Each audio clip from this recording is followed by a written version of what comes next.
Welcome everyone. I'll try and make it reasonably fast, but probably the first question is, what's a retreat when you are dealing with Year 9s? And the whole idea of keeping Year 9 boys still is kind of contrary to what their nature is.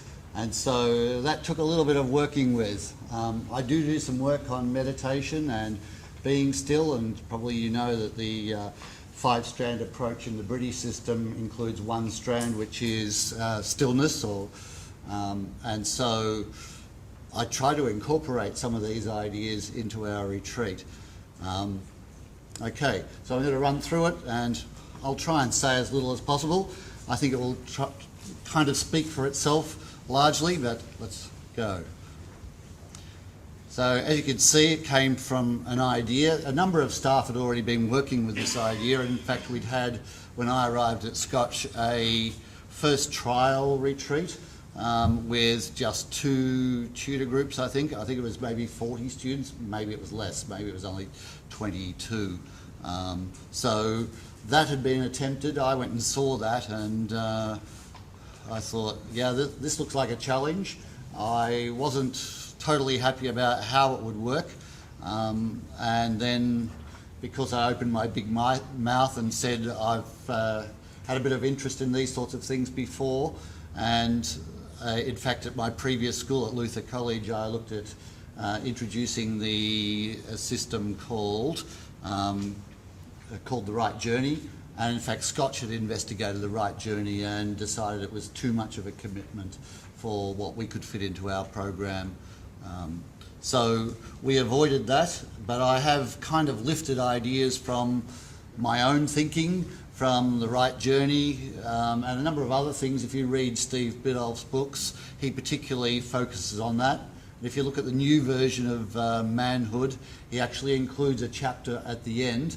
Unfortunately, all our copies seem to have disappeared here at Scotch, and I couldn't find their names, but there are 2 chapters particularly in relation to boys developing, and the new chapter at the end of the new version of Manhood actually names the Right Journey, and another one that we had a speaker on I've been to see up at the Broadmeadows area, and a few other programs around. The Shore School I think I'll also name later on. So here at Scotch, I think it was an important issue that the boys at Year 9 were often a little hard to teach, and also that we wanted to give them the concept that they were part of the senior school. Life's getting a bit more serious, we want you to focus a bit more, and the retreat was aimed at that kind of idea. The other thing is that year we were also developing a house-based pastoral care program, whereas previously it was much more year level based. So to help breed this house identity, we went with this retreat idea. I've been a head of house at my previous school at Luther, and we had 240 per house, so it was quite difficult to deal with every student, but we did. But at Scotch we have a much smaller system. We have 12 houses, and we have just under 90 in each house. So that makes a much more manageable number. And at Year 9, I suppose, is typically somewhere between 21 and 24 in a house group at that year level.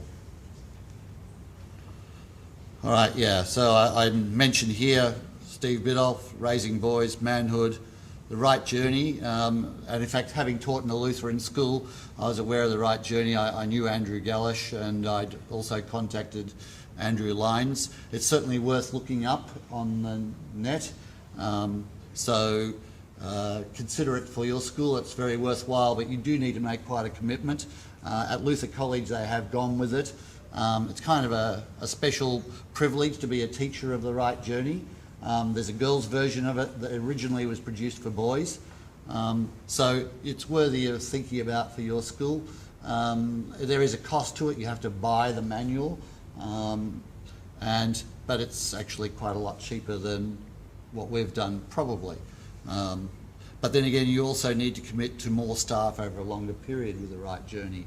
So think about that idea if you really want to go much deeper than what we do.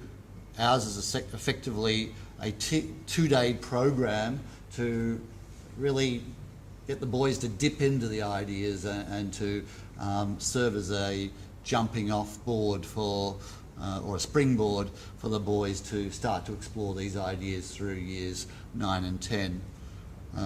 And the school did support the idea of a spiritual, pastoral and personal development dimension, so that was important. And therefore, as head of Christian Ed also, I got the Guernsey. Okay, we also have a site.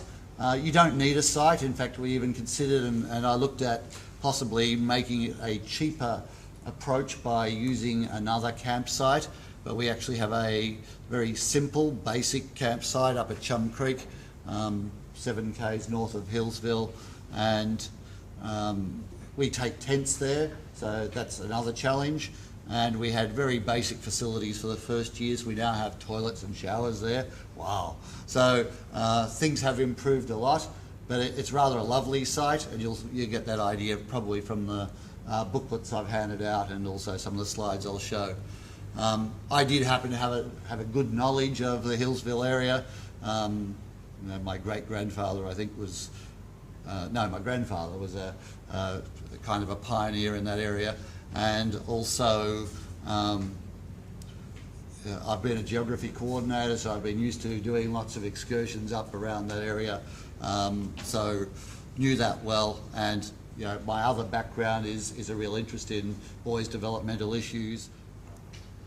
Okay, specifically for Scotch, we've designed this, so of course if you wanted to do something like it, you would want to tailor it in your own way. Scotch does have very specific culture, and you'll probably get to appreciate that through all our slides. But as you can see, also Christian ethos, personal development, Christian education all connects in, and the fact that we're trying to the life they are. It very much goes around the U9 cohort where we're going to become men now, and while we emphasise that doesn't happen in a day, it still gives them that idea. We are going to be more manly in our thinking and our action. We're going to be more responsible, and eventually I think it works. And this idea of celebrating, making a milestone out of it, home group teacher or home group counsellor in different school systems. Goals, yeah, teamwork, levels of responsibility, accountability to the group, that developmental stage. We have this commissioning ceremony, which is we make a real feature of, making a positive impact. The whole person, so that's really important that we bring out that idea. So intellectual, spiritual, personal, social development. So some of the aspects of the program, and there's pictures to follow.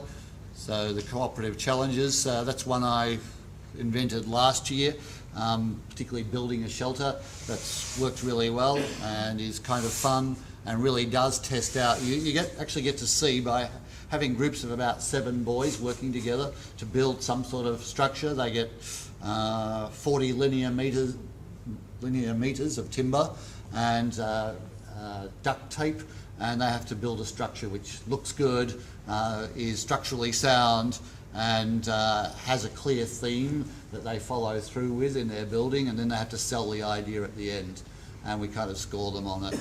So they become quite competitive, and you get to see the nature of how the boys work together. You get to find out who's a leader, who's a designer, who finds the faults, and those that sort of stand off and really sort of get lost in the crowd. So it's good for the tutors and the heads of house to actually work out the nature of the boys and how they work in a team.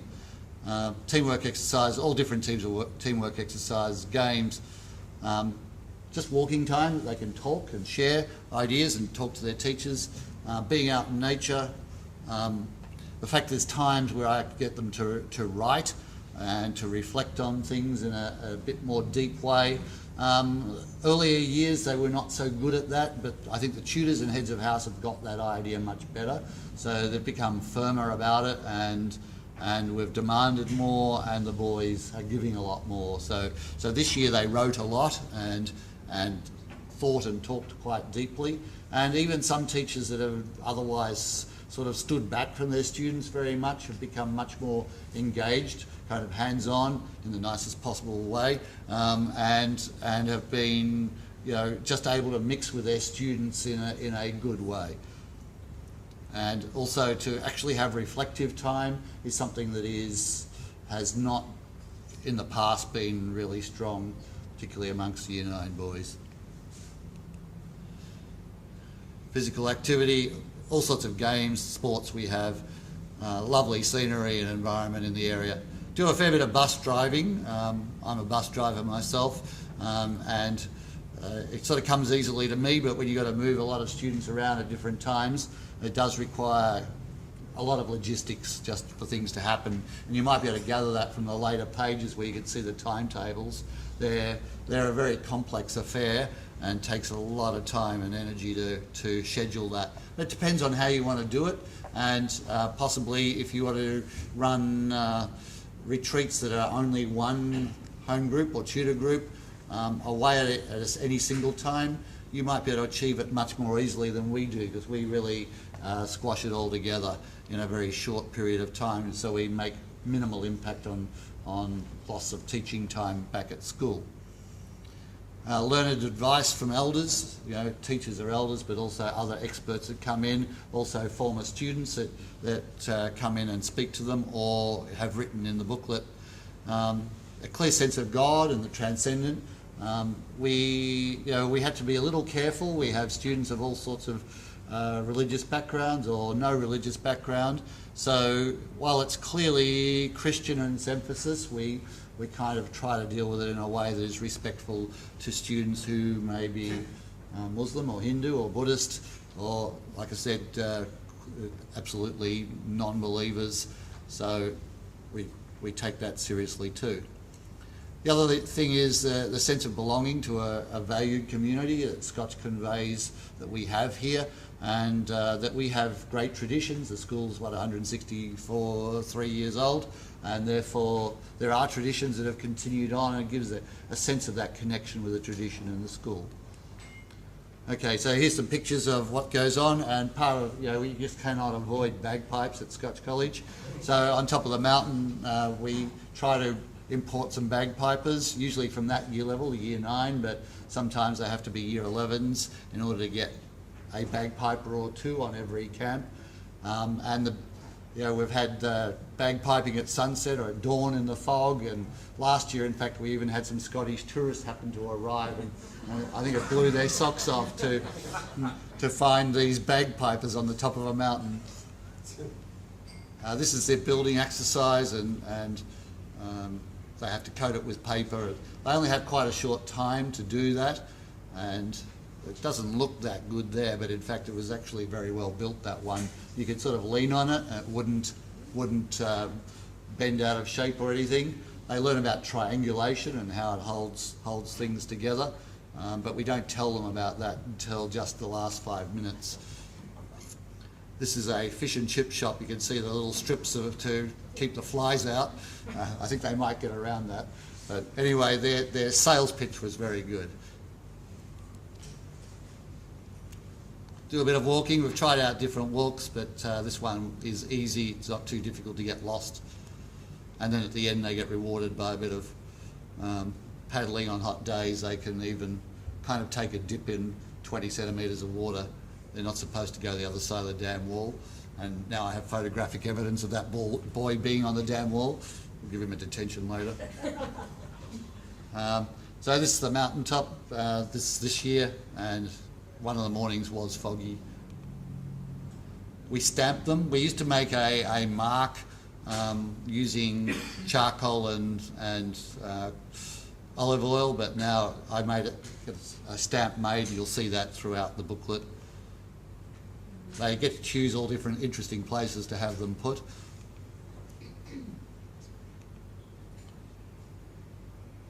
So it's a little bit like immunisation time, but they get the idea and rather like it.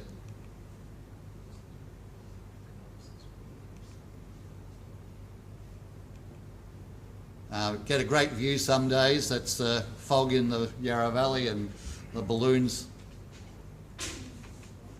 The other thing is we chose, well, it's the Yarra Valley and Scotch College. We're right next to the Yarra. So in fact that we use it as an analogy to life's journey, and the way, you know, that's about 200 k's from there for a water droplet making its way down from there to the Yarra River and making its way past Scotch here.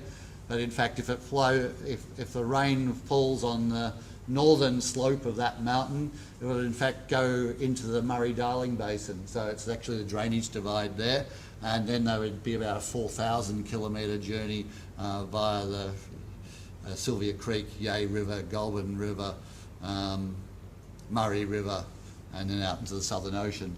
And again, symbolising all different paths that you can take in life and the impacts on your life. We go down to the rainforest, which is down the bottom of the mountain there. It's a Wirrawilla rainforest walk, and they have to do a little meditative exercise. That's some of the scenery there. There's 800-year-old trees there, maybe even one that's the centre's out of it, that's 1,000 years old. Antarctic Beach.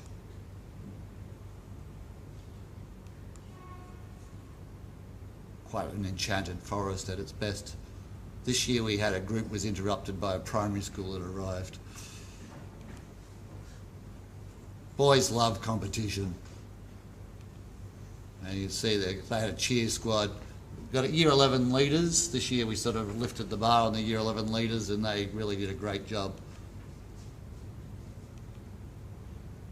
So other things that we have a Rowan Lewis we've had along to the AARE before, friend of mine. I got him to run a session on mentoring, but I've changed the name to lifeguards, and I've sort of explained, because teenagers often do not make a clear ongoing mentoring relationship, but in fact all sorts of people through their lives can be kind of lifeguards. They maybe sort of ping them in the right direction, okay? And so that works very well.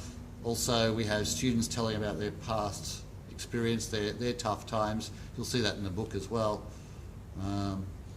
Yeah, well, that's fairly visible. You can see that on the paper. And just the, is it worth it?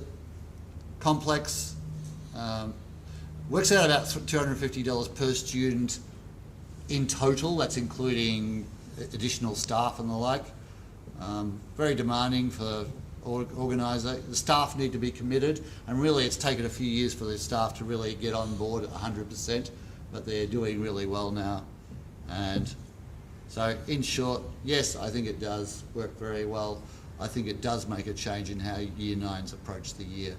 And I've loved work. I actually really look forward to, you know, I tell the boys, I get up in the morning and go, yes, Year 9s today, which, you know, a few years ago I think I would have asked to go see a psychologist or psychiatrist if I'd thought that first thing in the morning.